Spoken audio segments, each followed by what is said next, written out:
Drafting the FAFSA. My name is Mary Frentress, and I am a financial aid coordinator here at Drake University. I'm joined tonight in this room with Chris Ditter and Denise Stoneman from my office, and then Evan Favreau is here from the admissions office. And we're doing this prep chat, or prep talk, I always want to say chat, prep talk tonight to present some information about the FAFSA,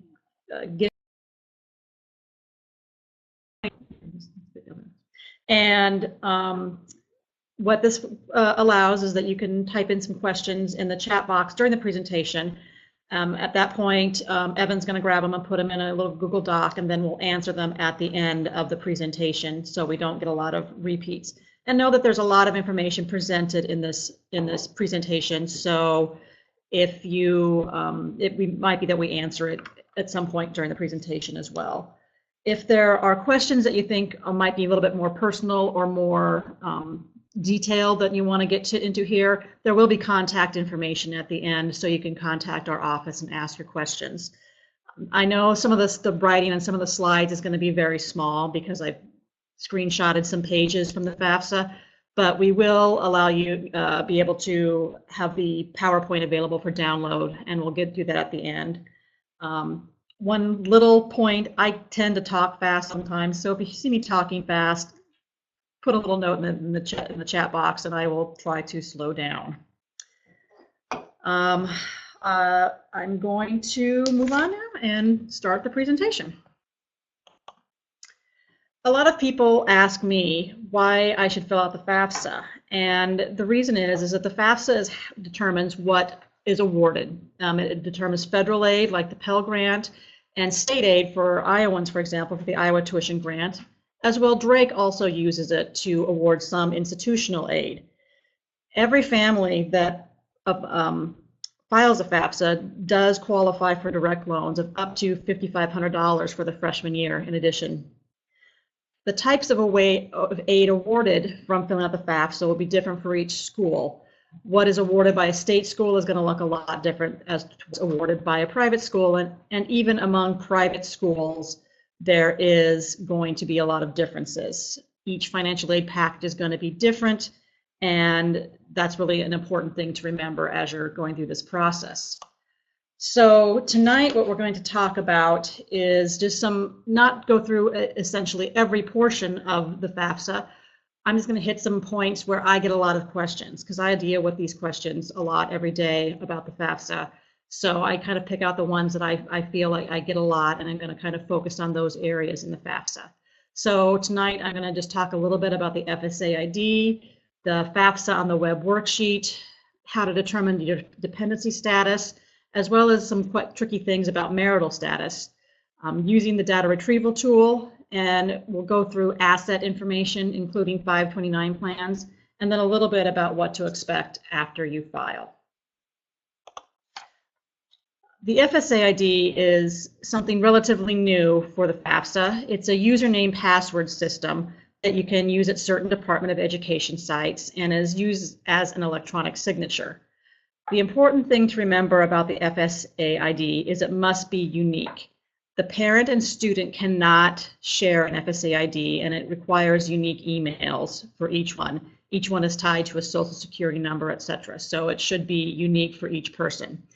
You can go to fsaid.gov to create and manage your FSA ID. And when you start the FAFSA, if you don't have one, it will take you there. It will have a link to take you there, so you can do it that way as well. The FAFSA on the web worksheet is just a tool you can use to help you fill out the FAFSA.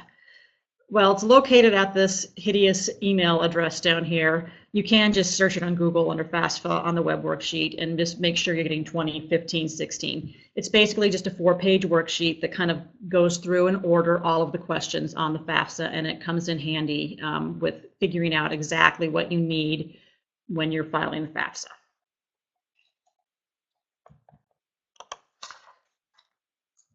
Dependency determination is really important because dependency for the FAFSA is determined differently than for tax purposes. There are 5 basic criteria that the FAFSA will ask over 7 questions, and those criteria are you age 24 before January 1st?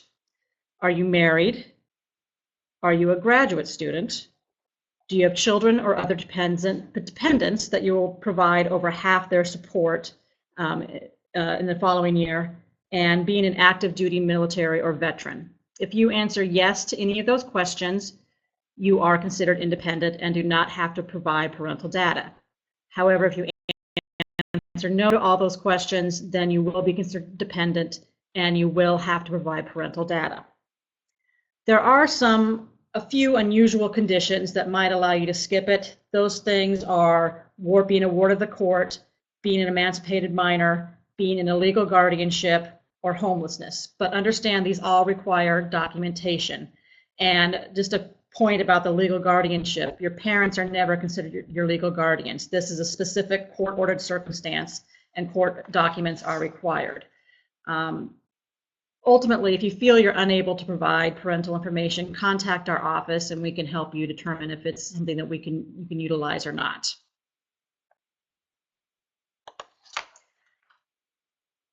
Now another big question we have is a lot of times we have students with divorced parents and they're trying to determine who should file the FAFSA with them, which parent.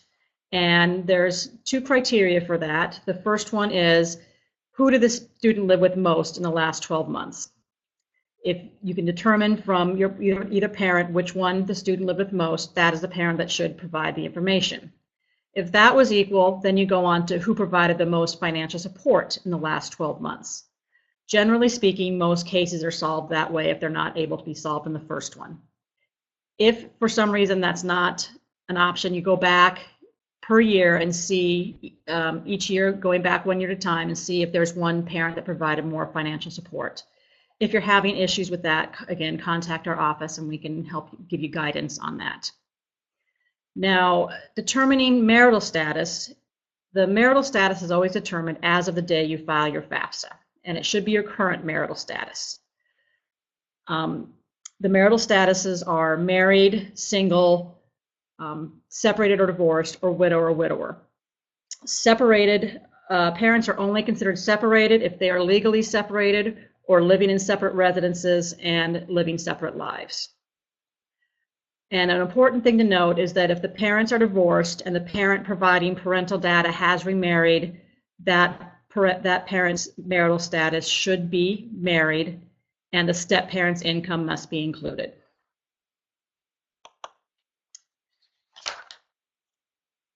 The data retrieval tool is a function that allows you to securely and accurately transfer the required tax information from the IRS directly into your FAFSA. The data retrieval tool will become available on Sunday, February 7th, so just this coming Sunday. I realize that most of you are not able to use the data retrieval tool right now because you haven't finished your taxes and haven't been submitted. But knowing it's available and being able to use it later can be time-saving if you are using estimated data to fill out your FAFSA. Also, if you have filed, using the data retrieval tool makes it less likely to be chosen for verification, which is something I'll get into a little bit later. There are certain criteria that have to be met to use the data retrieval tool. You have to have filed at least in the last 2 weeks, or excuse me, at least 2 weeks ago. You have to be filed single, head of household, or joint. And a little note that head of household is a special filing status for single parents. If you're married, you cannot use head of household. The tax return cannot be amended, and it has to be a U.S. tax return. You can't use a Puerto Rican or other foreign tax form. If you're able to use it, it will take you to a site that looks like this, the IRS site that looks like this. The top portion is filled out based on your FAFSA responses. However, the bottom portion is blank and you need to fill that out. That's basically your address, and you need to fill it out exactly as your taxes were filed. So have a copy of your tax form on file or on hand. It is essential that if it's all caps, use all caps. If there's punctuation, use punctuation. If there's an abbreviation, use the abbreviation or whatever. It has to be exact, otherwise it won't let you link to it. If for some reason you try and you can't get it through and you do only get a certain number of tries, you can go down into this area and return to the FAFSA right back to where you were. But if you do click submit, it will take you to the next page, which looks like this.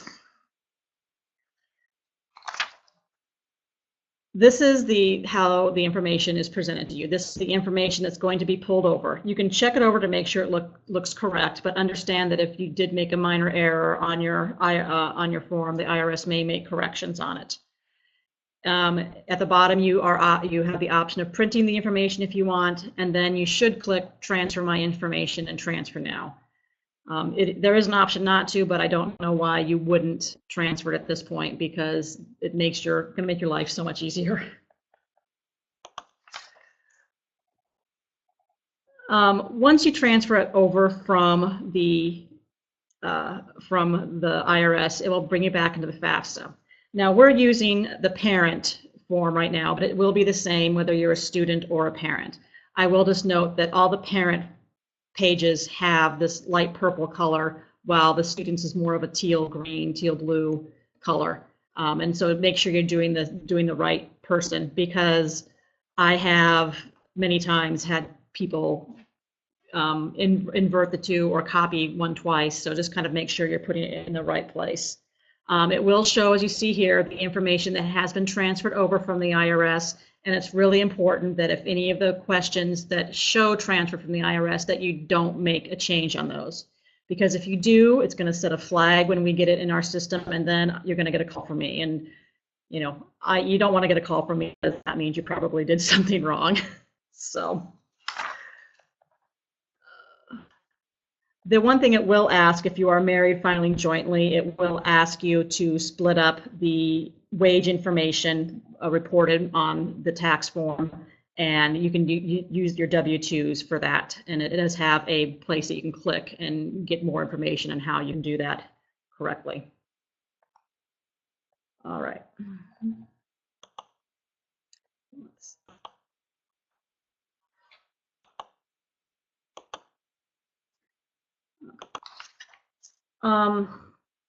Now, just a couple basic things to know about entering the tax information. Although using the data retrieval tool is preferred, obviously you may enter the tax information manually, and a lot of you may have to do that at this point. But understand that sometimes families using the data retrieval tool are less likely to be chosen for the verification process. If you are using your tax form to fill it out, the line numbers for the tax forms are provided, so you can follow along that way. And as I said earlier, you can use estimates of the tax information if you haven't filed, but you need to return and update it with the final information when that is complete. After you finish with the tax information, there's a small section on reporting some other financial information and untaxed income. So you should check all those questions to make sure none of that applies to you. On every page of the FAFSA, there's a helps and hints section on the sidebar on the right-hand side to answer individual questions. And something that people oftentimes forget is child support received or paid. Another place that I find a lot of issues is in the financial information is reporting grant and scholarship aid.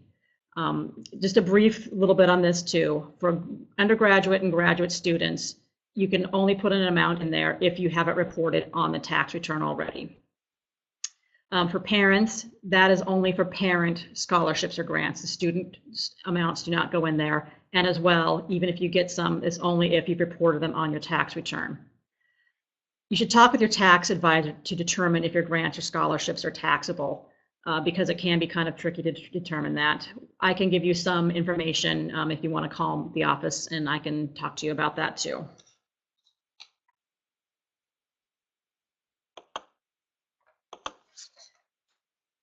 Then there's a little section on reporting untaxed income. This is a spot where some people forget to include tax deferred payments to retirement accounts for both parents and students. And this amount includes W-2 boxes 12A through 12D, the codes listed D, E, F, G, H, and S, but don't include code code DD. And understand that it may also include other amounts that are not listed on your W-2. The other part to remember is that there's a special section for students called Other Untaxed Income, where students must claim money received or paid on his or her behalf that is not reported elsewhere. And this can include money received from a parent whose financial information is not reported on the FAFSA and that is not part of legal child support. And it also includes 529 distributions owned by someone other than the student or parent for the student. And that would be for the tax year, the reporting tax year. So generally speaking, if you're an incoming freshman, you shouldn't have any of that this year, but it could hit you in subsequent years. Now we're going to move on to reporting assets.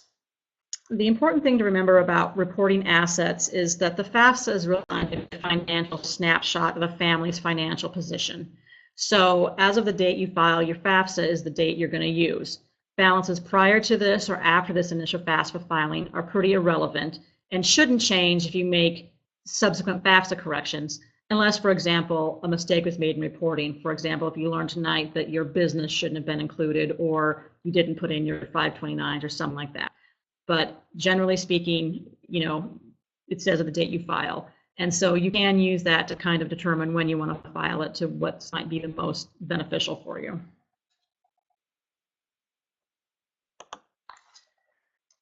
The first section on reporting assets is cash, checking, and savings. And so you just need to enter a total of all of those as of the date you file the FAFSA.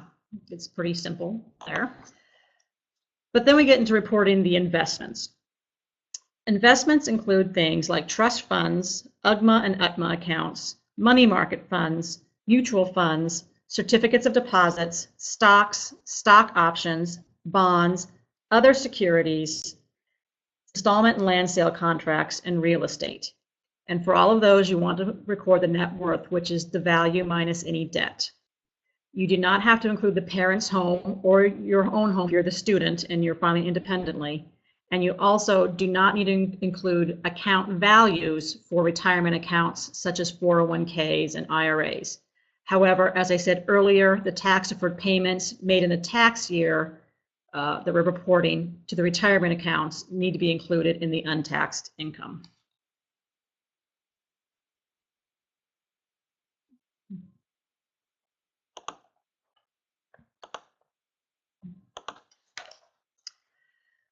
When you're reporting a 529 plan, the important thing to remember is to think who owns the plan.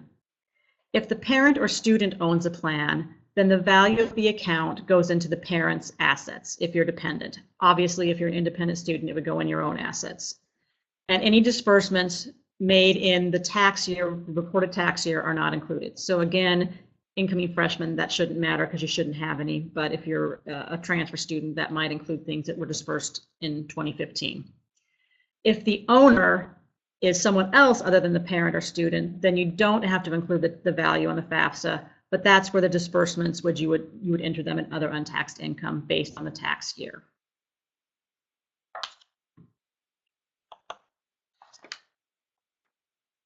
When you're reporting investment farms and businesses, I find the easiest way to tell you what to include is by telling you what not to include. Business value does not include the value of a small business that students or parents own and control more than 50% and that has fewer full-time or full-time equivalent employees. So basically, if you own half and you have fewer than 100 employees, then you do not have to report it. An investment farm value does not include the value of family farm that students or parents live on and operate. However, if your if that does qualify you as an investment farm because you're not living on it or you're renting it out or whatever, you can go back and put the investment farm in as a business and see if it meets those criteria to include it. And then look there, we're pretty much done. At this point, you would just sign it. The student's signature is always first, and the student is going to sign in with their FSA ID, so they shouldn't have to re-sign with that. They have to agree to the terms, and then they can click to sign.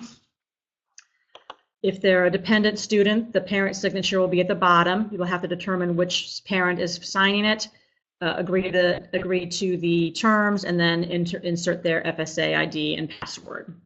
And then they can click Submit My FAFSA Now.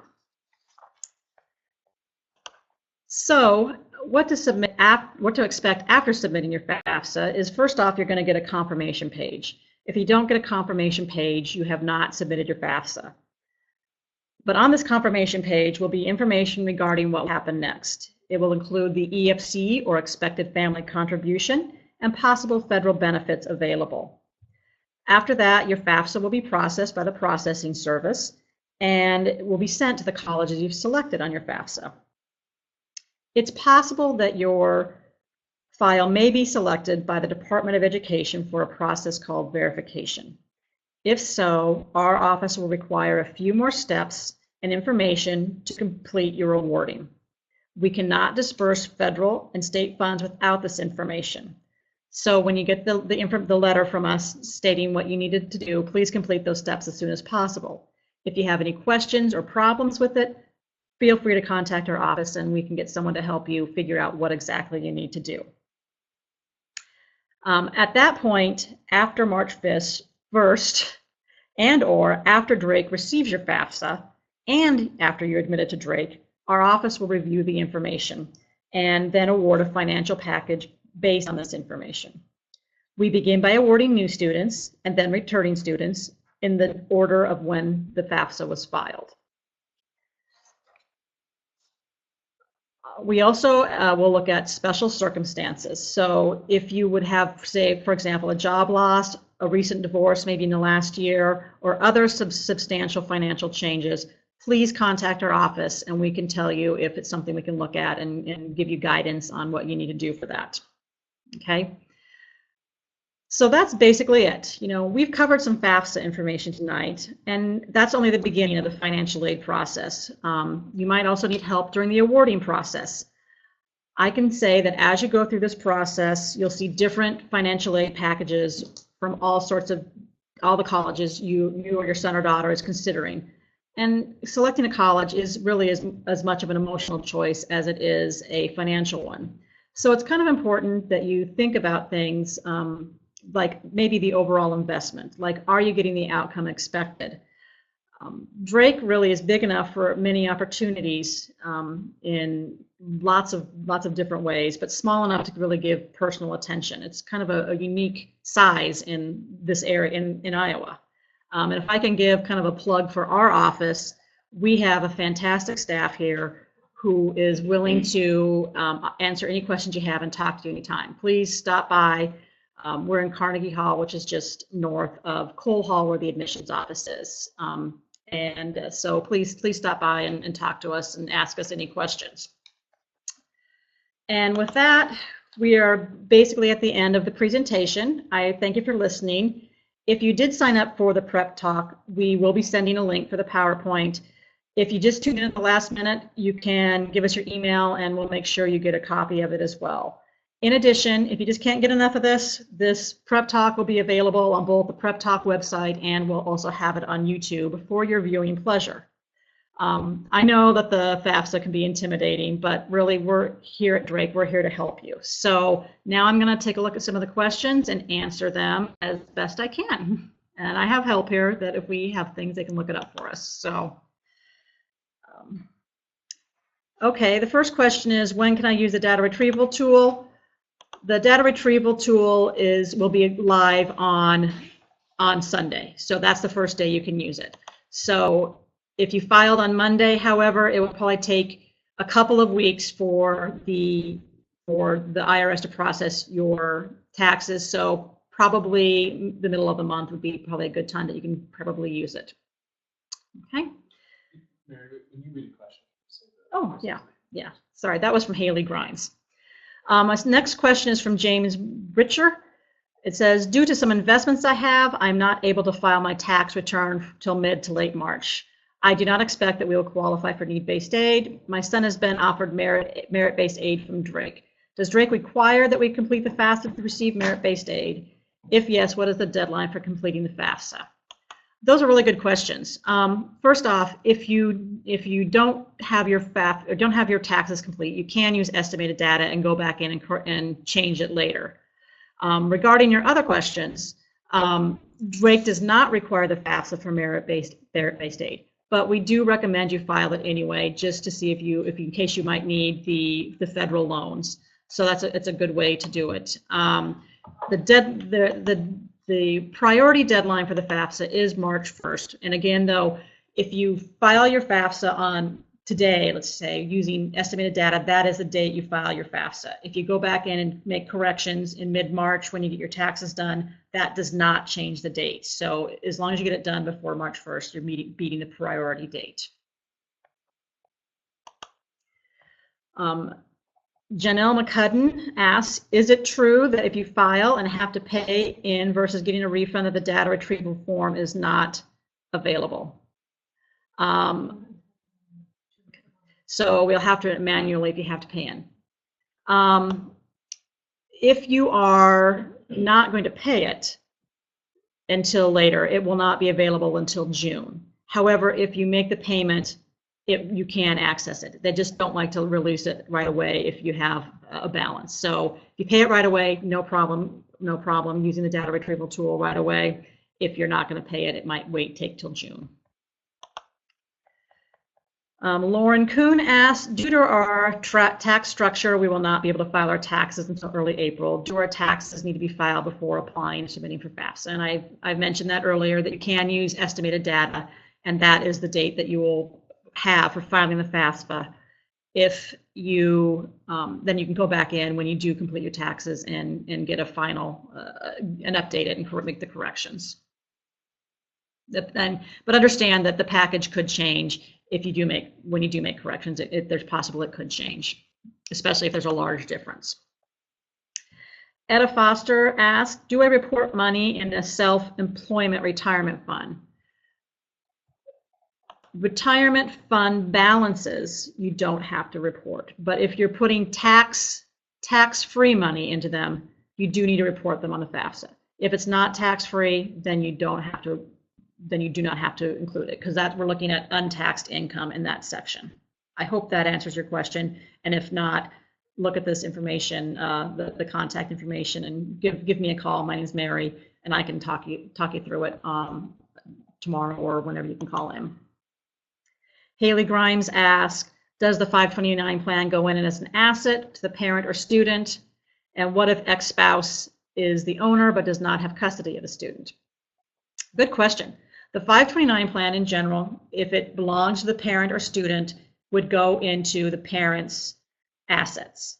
However, if the ex-spouse is the owner but is not providing the financial information for the student, then you would not put in the account value into the assets. Is that what you're reading?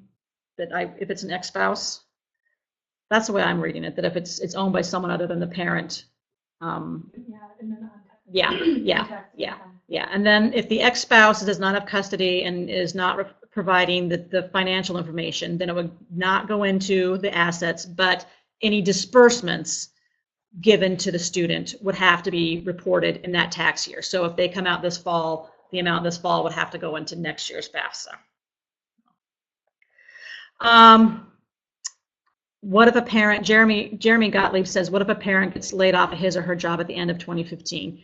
That goes back to the special circumstances I talked about in the presentation. You can contact our office, and we will tell you what the information you need to provide, and we can take a look at it at least. I can't guarantee anything will happen, but someone will look at it and someone will talk to you about what the options are for you in that. We do take a look at special circumstances, and so please call our office and ask to talk to someone about a special circumstance. Cole Bardwell says, can you confirm that both the parents and the students need an FSA ID? Why? We only did one for the student.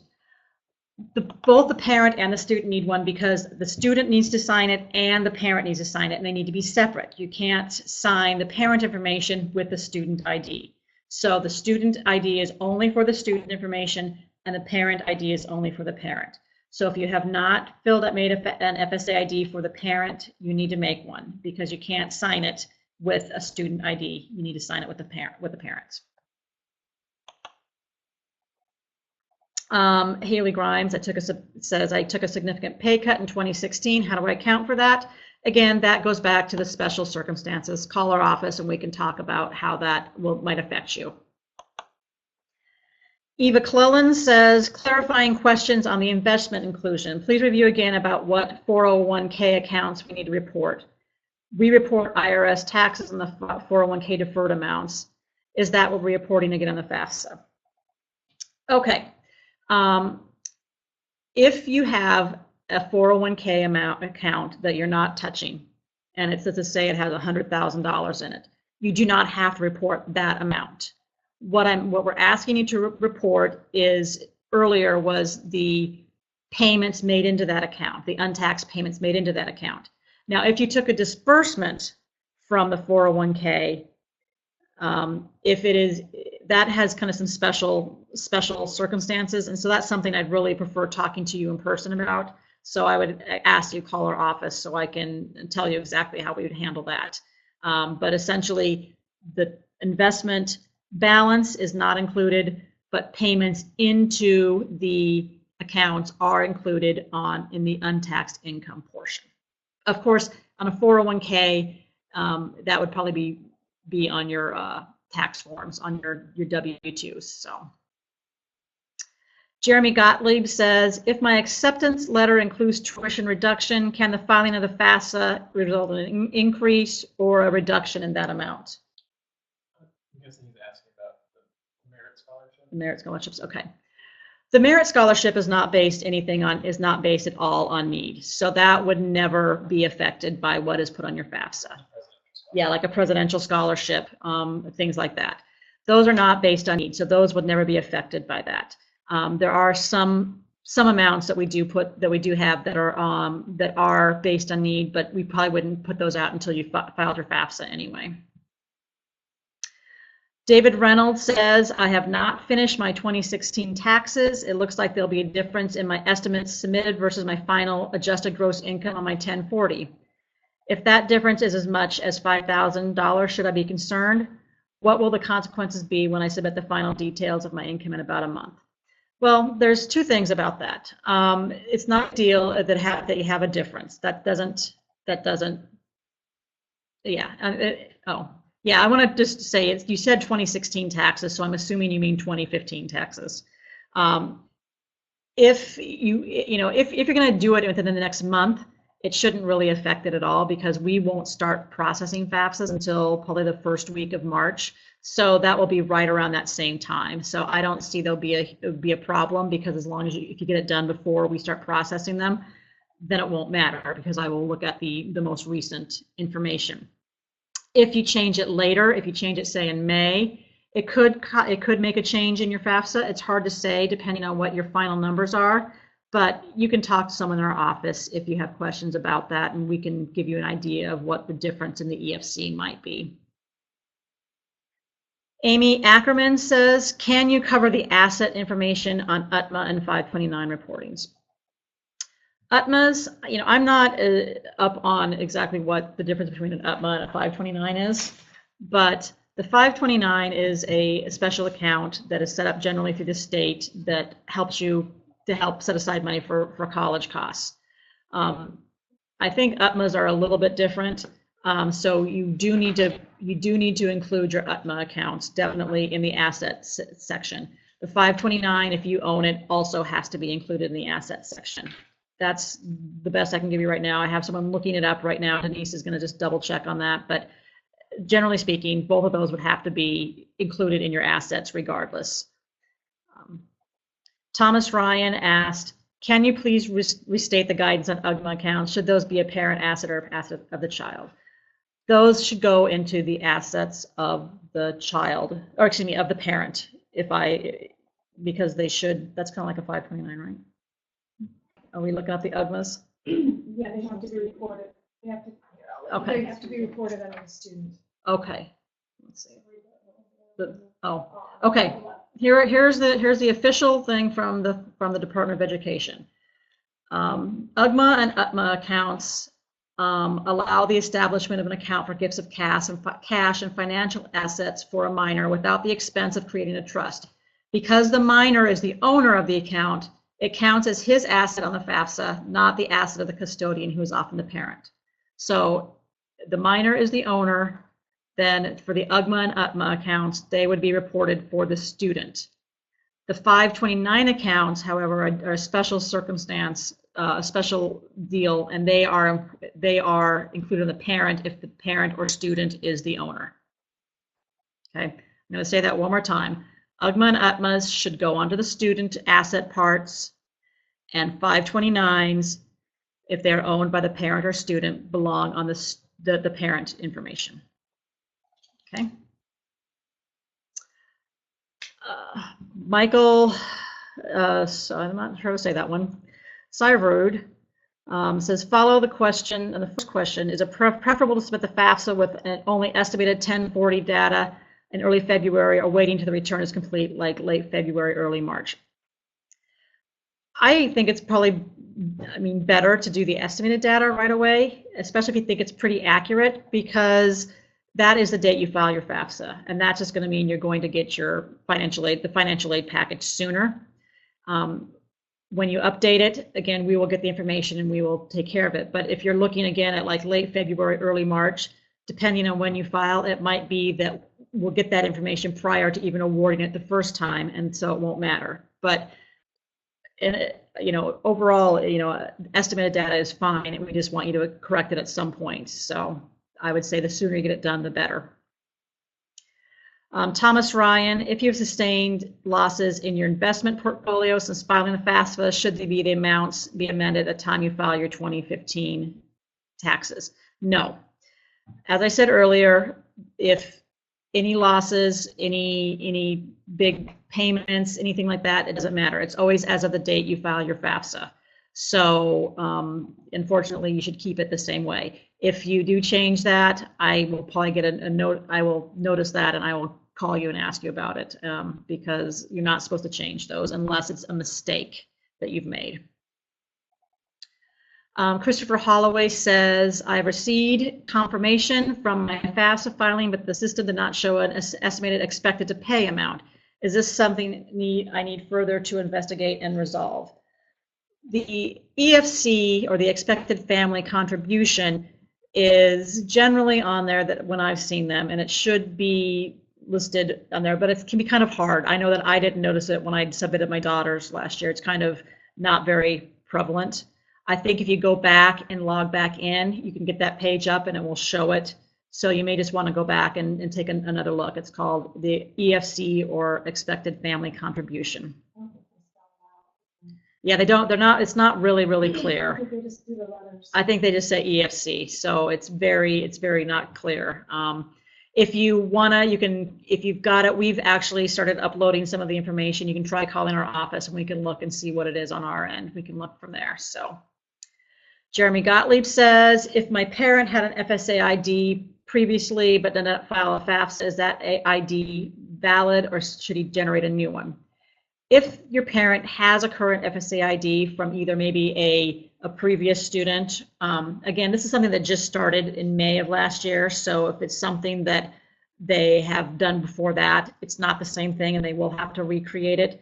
But if they have made one since May, it should still be valid. They may have to change their password. I think that I said like about 18 months they have to change passwords, so even that shouldn't be, it should still be good. And you can go to that FSA.gov, FSAID.gov, and they can check to make sure it's still there and usable. Haley Grimes says, do you have to include the employer match on the 401k? The employer match is not anything you have to include anywhere. It would be at some point included in the balance, but we don't worry about that, so you don't have to include that. Jamie Hansen says, what if a grandparents own the 529, have no control? I think that I read that it's only the student income what they withdraw from it. And that is pretty much correct. If someone else other than you, the student or parent, owns it, then we do not include the account balance. However, when those payments are made, like if the student goes this fall and a payment is made from that 529 account, that will need to be reported in the next FAFSA under untaxed income for the student. James Britcher asks, is there an identifying number on the FAFSA to direct the information to Drake? There is a section on the FAFSA. We didn't really go over it, but it's prior to the financial information where the student selects the colleges where the FAFSA goes.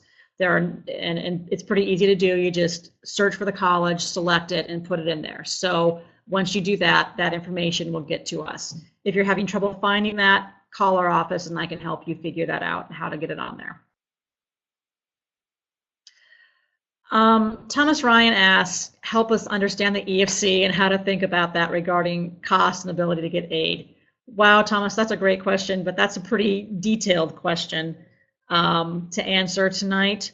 A lot goes into the EFC and it kind of deals with awarding.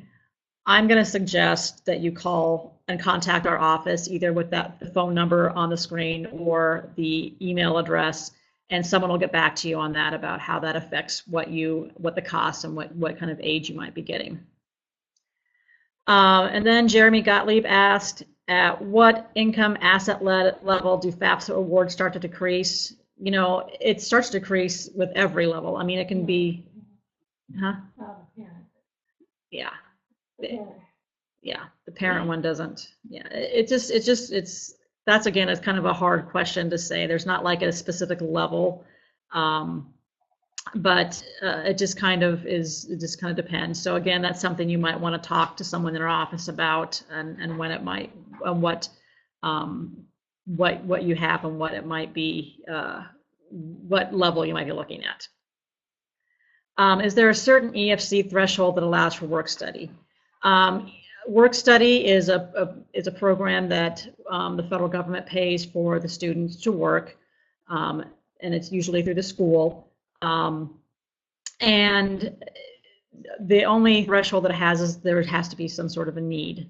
If there's no need, and the maximum amount of work study you can get for a year is $2,000. So if you have at least $2,000 worth of need, you should be able to get work study. But understand that there are other things that might also affect into what is in your need. There might be some better options. So when you get your financial aid package, take a look at it, and if you have questions at work study, give our office a call. And also know that on our campus we have non-work study positions too, that you can, if you just want to work and you just want to have a job, we have plenty of positions that are not work study and are not tied to that at all. Evan says, if you have more than 10 colleges, you want to receive the info, how do you get the information to the 11 plus colleges? That's actually a great question too. Basically the only way you can do that is by submitting the FAFSA twice. Putting some of the colleges on one and then removing those and putting the new colleges on and then submitting it again. That's the only way you can get it to go to more than the number of colleges that are listed on the FAFSA. And Cole Bardwell says, how do you go back and add a college to the FAFSA? Once you submit your FAFSA and you go back in, and you can make corrections to it. And you just go in and make the corrections, and then you go to the college selection site, and then you can add a college back into that. That if you didn't add it the first time.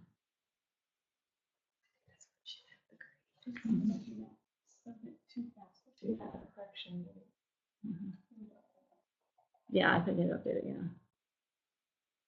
Yeah, you can. Yeah, the FAFSA only allows 10 schools. So going back to Evan's question, if you have more than 10 colleges, you have to submit it. You have to correct it. Yeah, you're correcting it. You're not doing a new FAFSA. You're just going in and changing the colleges from the 10 that you wanted to the new ones you want. So that's the only difference. So then again, if you do make another correction, let's say you do estimated information, and then later on you go back in and you update that with the correct information, you would have to as well do that again twice, put in the first colleges and then make another correction with the new colleges. So it's kind of bulky, but that's the only way they have it right now. And that is all the questions we have. Does anyone have any other questions right before we log off? I really hope this has been helpful to you, and seriously, call our office. We can help you. We're all willing to help you any way you can. We have a great office. But really, thank you so much for being here. I know this is not the most exciting topic, but oh, we got one more question, I guess. Hold on. One more question. Okay. For the 529 plans, you only have to include, for this student that you're filing the FAFSA for, you only have to include the 529 for the current student, because otherwise it's for another student. I'm pretty sure. We're double checking that, but that's the way I believe that. You would only have to include the 529 plan for the college going to school. Okay, we're just, oh, you want that back? Sorry. We're double checking that just to make sure, but that sounds accurate to me. Give me a second while they're looking it up. You guys have asked really great questions, and I'm really happy that you were here to watch this, because I know that the FAFSA can be kind of, not always the easiest thing to fill out.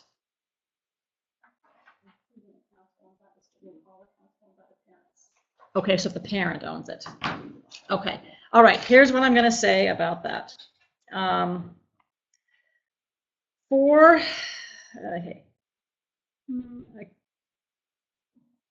the bottom line time of the investment also included. Okay, all right, so for a student who must report parental information, the accounts reported are reported as parental investments in the question, including all accounts owned by the students and all accounts owned by the parents. So it's based on who owns the 529. If the students own it, you don't have to report it on the parent assets. But if you as a parent owns it, then you'd have to report them all you have to report them all. So I hope that is clear. And I am going to send out an email and reiterate some of this in the next couple of days, just so you have it. But 529 plans, if the student owns it, then it goes on the parent plan. If the parent owns if owns them and owns one for more than one child, then all of them have to go on the parent. Okay. Jamie Hansen says, when do initial Drake financial aid awards come out? We will start processing the FAFSAs and sending aid awards likely in early March if everything works out okay. So that's when we'd start. And again, we'd start with the people who filed earliest and work our way through. So, but generally with incoming freshmen, we are pretty much to date toward the end of March, third week to the end of March.